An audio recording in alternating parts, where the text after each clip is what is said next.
കൈക്കൊള്ളുവോർക്കൊക്കെഴും ഭാഗ്യമിതറിയിച്ചു സ്വർഗമഹാരാജ്യം. പരിശുദ്ധനായ യോഹന്നാൻ ശ്ലീഹാ പൊതുവെ എഴുതിയ ഒന്നാം ലേഖനത്തിൽ നിന്നും ഹബീബായി പാർക്കുമോ ശ്ലീഹായുടെ രസനയും നമ്മുടെ മേൽ തന്നെ അനുഗ്രഹങ്ങളും എന്നേക്കും ഉണ്ടായിരിക്കട്ടെ. പിതാക്കന്മാരെ, ആദ്യം മുതലുള്ളവനെ നിങ്ങൾ അറിഞ്ഞിരിക്കയാൽ നിങ്ങൾക്ക് എഴുതുന്നു. ബാല്യക്കാരെ, നിങ്ങൾ ദുഷ്ടനെ ജയിച്ചിരിക്കയാൽ നിങ്ങൾക്ക് എഴുതുന്നു. കുഞ്ഞുങ്ങളെ, നിങ്ങൾ പിതാവിനെ അറിഞ്ഞിരിക്കയാൽ ഞാൻ നിങ്ങൾക്ക് എഴുതിയിരിക്കുന്നു.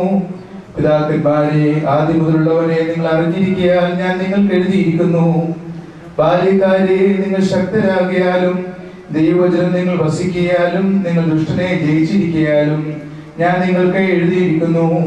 ലോകത്തെയും അതിലുള്ളതിനെയും സ്നേഹിക്കരുത്. ഒരുവൻ ലോകത്തെ സ്നേഹിക്കുന്നുവെങ്കിൽ അവരിൽ പിതാവിന്റെ സ്നേഹമില്ല.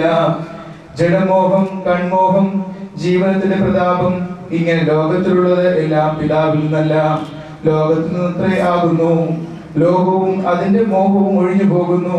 ദൈവേഷ്ടം ചെയ്യുന്നവനോ എന്നേക്കും ഇരിക്കുന്നു. കുഞ്ഞുങ്ങളെ, ഇത് അന്ത്യനാഴികയാകുന്നു. എതിർ ക്രിസ്തു വരുന്നു എന്ന് നിങ്ങൾ കേട്ടിട്ടുണ്ടല്ലോ. ഇപ്പോൾ അനേകം എതിർ ക്രിസ്തുക്കൾ എഴുന്നേറ്റിരിക്കയാൽ അന്ത്യനാഴികയാകുന്നു എന്ന് നമുക്ക് അറിയാം.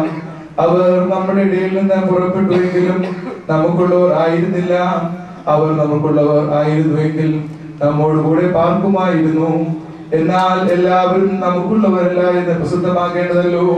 നിങ്ങളോ പരിശുദ്ധനാൽ അഭിഷേകം പ്രാപിച്ച് സകലവും അറിയുന്നു.